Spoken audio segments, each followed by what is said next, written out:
नमस्कार साथियों, weekly legal news में आपका स्वागत है।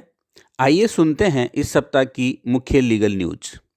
सुप्रीम कोर्ट ने औद्योगिक विवाद उठाने में लगभग 16 साल की अत्यधिक देरी का हवाला देते हुए एक कामगार की सेवा में बहाली और पिछले वेतन के भुगतान के हाई कोर्ट और लेबर कोर्ट के आदेशों को रद्द कर दिया। पीठ ने कहा कि राहत तय करते समय विवाद उठाने में हुई देरी एक महत्वपूर्ण परिस्थिति है जिस पर विचार किया जाना चाहिए। दिल्ली हाई कोर्ट ने एक महत्वपूर्ण फैसले में स्पष्ट किया है कि एक गैर कमाऊ जीवन साथी को अपनी बेरोजगारी साबित करने के लिए मजबूर नहीं किया जा सकता है।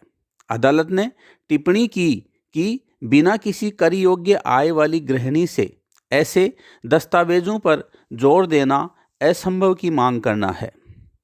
सुप्रीम कोर्ट ने एक महत्वपूर्ण फैसले में स्पष्ट किया है कि कोई भी किराएदार मकान मालिक को ये निर्देश नहीं दे सकता कि उसके लिए कौन सा वैकल्पिक आवास उपयुक्त है या उसे अपना व्यवसाय कहाँ शुरू करना चाहिए।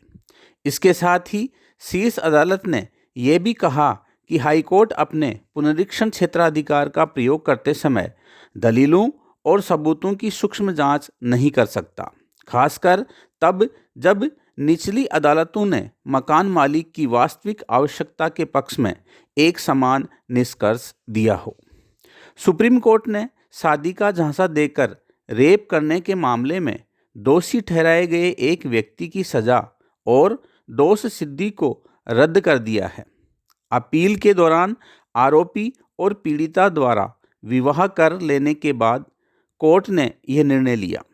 न्यायालय ने संविधान के अनुच्छेद 142 के तहत अपनी शक्तियों का प्रयोग करते हुए पूर्ण न्याय करने के उद्देश्य से यह आदेश पारित किया। कोर्ट ने माना कि यह मामला सहमति से बनाए गए संबंधों में गलतफहमी का परिणाम था। सुप्रीम कोर्ट ने एक महत्वपूर्ण फैसले में स्पष्ट किया है कि डाक कवर पर सूचना देने पर प्राप्त नहीं हुआ कि टिप्पणी को पक्षकार द्वारा नोटिस लेने से इनकार करना नहीं माना जा सकता। कोर्ट ने कहा कि कथित इनकार के मामलों में सिविल प्रक्रिया संहिता के आदेश 5 नियम 19 का कड़ाई से पालन करना अनिवार्य है। सुप्रीम कोर्ट ने एक महत्वपूर्ण फैसले में शिकायतकर्ता के सास ससुर के खिलाफ आपराधिक कार्रवाई को रद्द कर दिया। कोर्ट ने कहा कि उनके खिलाफ लगाए गए आरोप अस्पष्ट और सामान्य थे और क्रूरता या दहेज की मांग का कोई विशिष्ट उदाहरण नहीं दिया गया था। आज के लिए इतना ही। फिर मिलते हैं नई वीकली लीगल न्यूज़ के साथ। धन्यवाद।